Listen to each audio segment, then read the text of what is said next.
ശബരിമല കട്ടിളപ്പാളി സ്വർണം പൊതിഞ്ഞതിന്റെ രേഖകൾ എവിടെയെന്ന് ഹൈക്കോടതി. യഥാർത്ഥത്തിൽ സ്വർണപ്പാളികളായിരുന്നുവോ അവയെന്ന നിർണായക ചോദ്യവും കോടതി.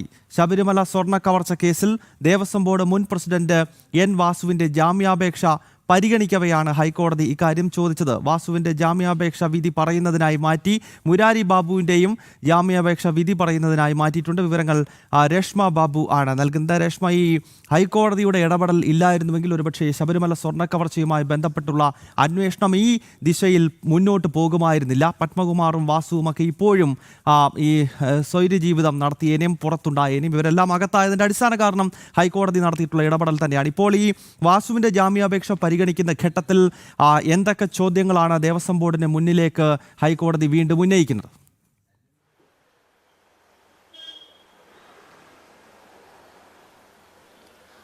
ഗൗതം, ഈ കട്ടിളപ്പാളി സ്വർണം പൊതിഞ്ഞതല്ല എന്നുള്ള ഒരു വാദമാണ് വാസുവിന്റെ ഭാഗത്തു നിന്നും ഇന്നലെ തന്നെ ഉണ്ടായിരുന്നത്. തുടർന്ന് ഹൈക്കോടതി ഇത് സംബന്ധിച്ച്, അതായത് കട്ടിളപ്പാളി സ്വർണം പൊതിഞ്ഞതാണോ എന്നത് സംബന്ധിച്ച് സാധൂകരിക്കുന്ന രേഖകൾ ഉണ്ടെങ്കിൽ അത് ഹാജരാക്കാൻ സംസ്ഥാന സർക്കാരിനോട് ആവശ്യപ്പെട്ടിരുന്നു. പക്ഷേ ഈ രേഖകളൊന്നും തന്നെ സർക്കാരിന് ഇന്ന് ഹാജരാക്കാൻ സാധിച്ചില്ല. പകരം ചില മൊഴികൾ ഉണ്ട് എന്നുള്ളതാണ് സംസ്ഥാന സർക്കാരിന്റെ അഭിഭാഷകൻ വെളിപ്പെടുത്തിയത്.